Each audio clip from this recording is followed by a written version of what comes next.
G'day there. Thanks for joining me. You know, YouTube's a pretty bloody noisy place these days.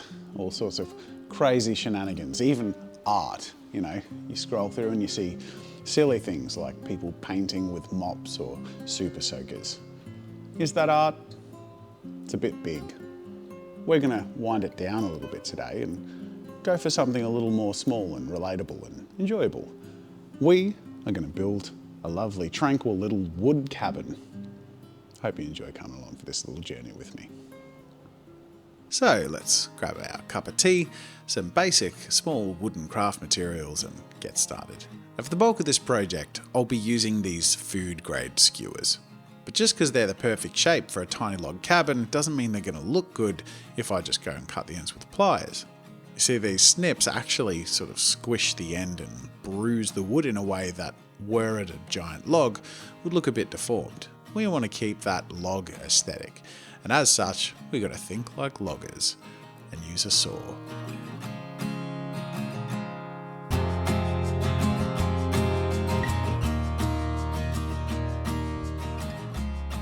After deciding on an appropriate length for the long side of the cabin, I went through and using one of the cuts as my sizing guide, cut a whole bunch of them so I could fill up and stack them to create my first wall.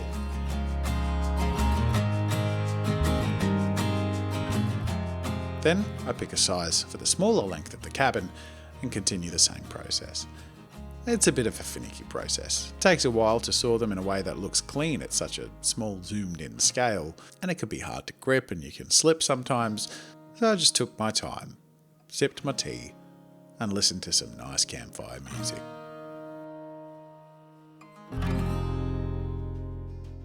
Look at that, we've got 4 walls worth of miniature logs cut. It took almost an hour, and yeah, it's hard work, but it's honest work.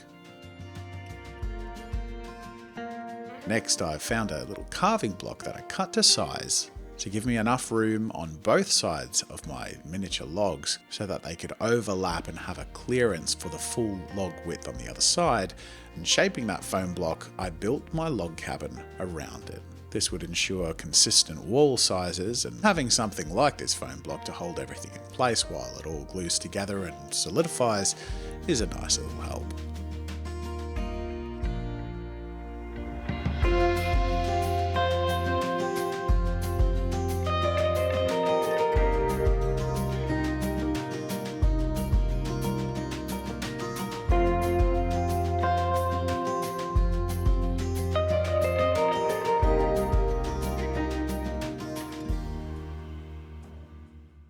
Developed a bit of a rhythm as I kept working, with each layer placed down and then glued. I gouged on top of them a little notch that the next log could sit in, and then separately that log was notched out in the same place, flipped and glued in place, and then I could repeat the process, creating the next notch for the next layer of logs. This was a really satisfying process. And you know, I'm sure that even though it's a finicky work at times, a little dangerous holding such a lethal tool in my hands, this must have been what my ancestors felt like, lopping down trees and building cabins from their bare hands. It really is nice to reconnect with nature every now and then, and it's nice to work with your hands and create something from nothing.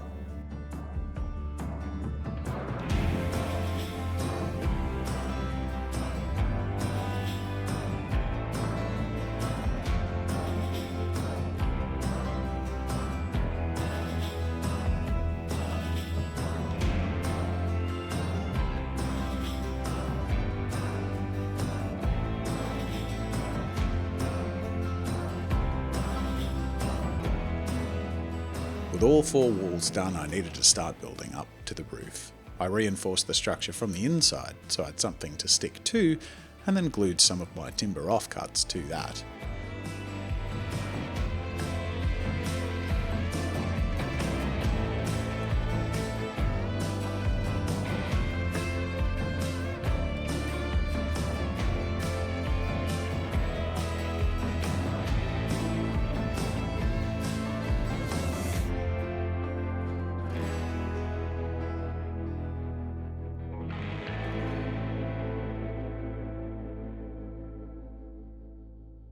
the glue was dried, I used my saw to cut the roof shape out so I could then put a structure in place. In this instance, I started to work in with other timbers. This will start to introduce a nice variance in the aesthetic.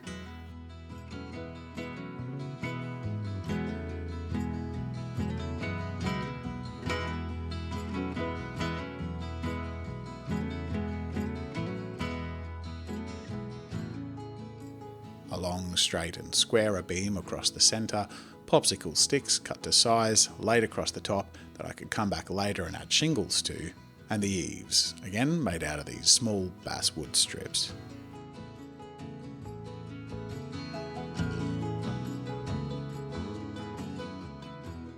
Now it was time to dig out the door and a couple of windows. Now this was a little bit tricky, but no need to get impatient. We take our time and chip away at them. And even though the cabin's small, these wood skewers are surprisingly resistant and strong. But that's okay. We want a cabin that's going to be strong. It just provides a bit of a challenge when we're trying to cut into it when we want to. I cut all the way through into the windows, and the strength I needed to apply to make sure I could get all the way through started to deform the house a little bit, but you know what? What's a cosy little wood cabin if it hasn't got its little quirks and imperfections? I saw this as adding a little bit of charm and style. And I didn't cut all the way through the door because I thought by shaving it back I'd keep a little bit more of that structural strength, and then I could glue the textures on and around it. Now, if you plan on building an actual log cabin, I wouldn't recommend doing a fake door, but since my cabin's so small I won't actually be able to fit in, I think I can get away with this little trick.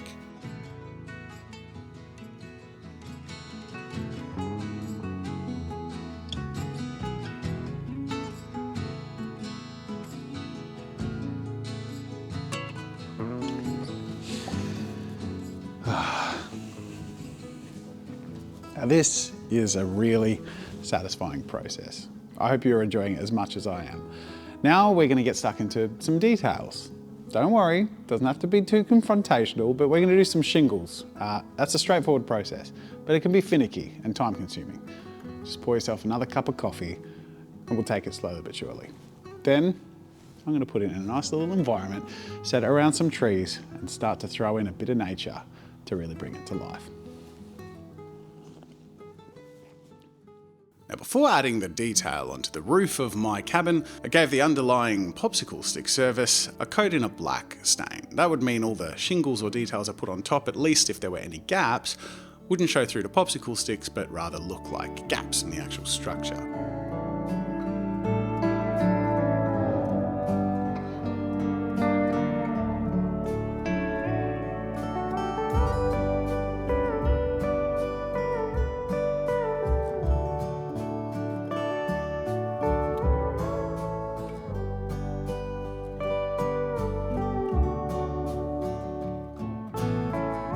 And then, to make my shingles, I grabbed my strips of basswood and cut them into thin layers, 3 from each strip.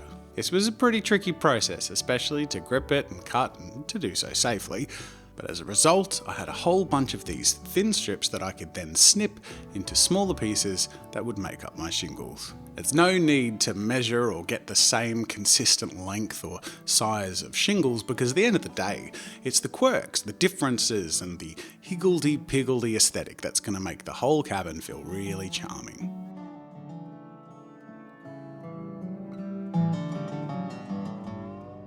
So I gave it all a quick mix up just to make sure that each new shingle I grab is likely to be different to the last one, and laying down a thin strip of PVA glue on the edge of the roof, one shingle at a time, using my tweezers, pop down a shingle, and then another shingle.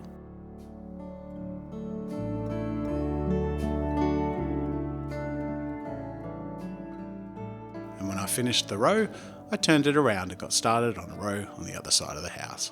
Like I said, it's the uneven and quirky nature of these shingles that make the cabin look really unique. A little bit like all of us. We're all a bit uneven in some ways and a little bit quirky, but you know what? It's the warts and quirks that make us unique and make the world an interesting and nice place to be in. And you know what? This cabin is starting to look like a pretty interesting and nice place to be in.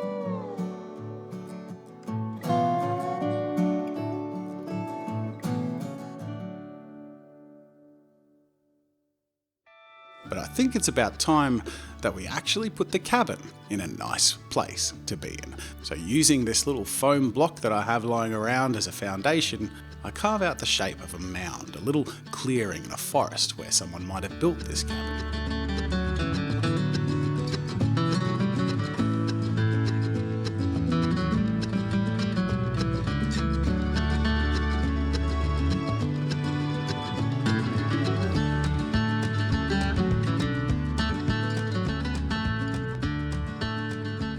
And once I was happy with the landscape shape, it was time to go through and colour up some sculptor mould, lay it down on the surface with a bit of sand and some other materials to add some texture and a natural feel, and start landscaping the area out just a little bit, ready to add more to over time to fill it out and give our log cabin a nice home.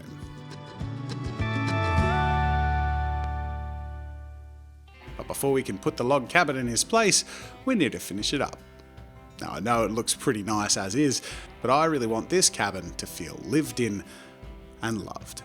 So using a variety of watered down stains, some pigments and a mixture of a couple of different simple techniques, I weather up and distress this cabin a little bit, ready to then place in his little forest clearing.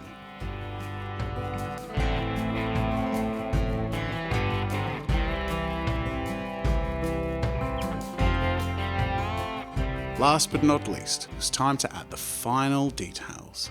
A little bit of growth, a little bit of nature.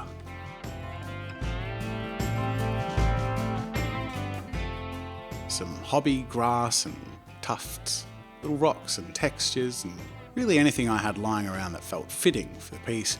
And of course, when it comes to adding trees, modelling trees can be good and all, but sometimes the best trees for even a small diorama are little fallen bits of wood and branches from actual trees. Who'd have thought? Big trees can actually make good little trees for your hobby projects.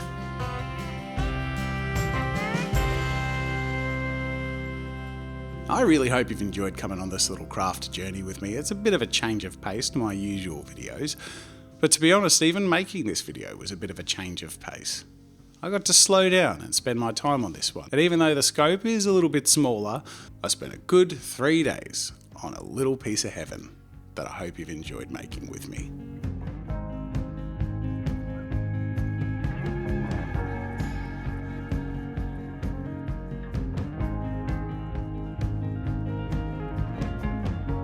So let's enjoy the fruits of our labour here by reconnecting with nature and settling ourselves in our little log cabin in the woods. Enjoy the fresh air, the peace and quiet, and the view from our little handmade home.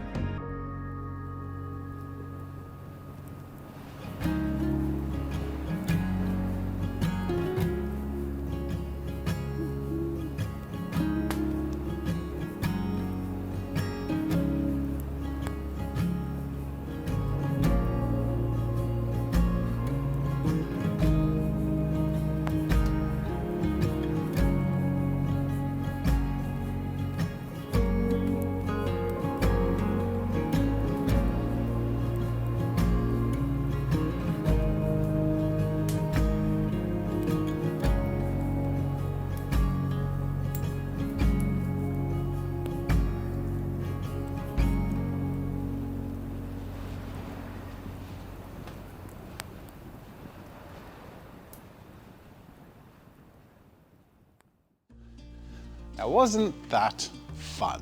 I am just so pleased with the end result. It really is like just a little world you can escape into. And it honestly really didn't need a whole bunch of specialized equipment or expensive tools, just a bunch of basic craft supplies, some wood I had lying around, a few little hobby bits and pieces, but otherwise, I think this is a really fun project. I hope you enjoyed going on the journey with me. Bit of a different tone to my usual videos, but you know what? The one thing that is consistent with all my content, no matter if it's super chill or way over the top, is the cool stuff we get to make. I want to thank you so much for watching this video, and I hope you enjoyed it. Make sure to hit that like button if you did enjoy it, and subscribe for more awesome stuff that we can make together in the future. Otherwise, that's it for now. And I think to wrap up this video, I'm just going to leave you with a nice little bit of scenery you can just take a few deep breaths to before you keep scrolling on social media. Enjoy yourself.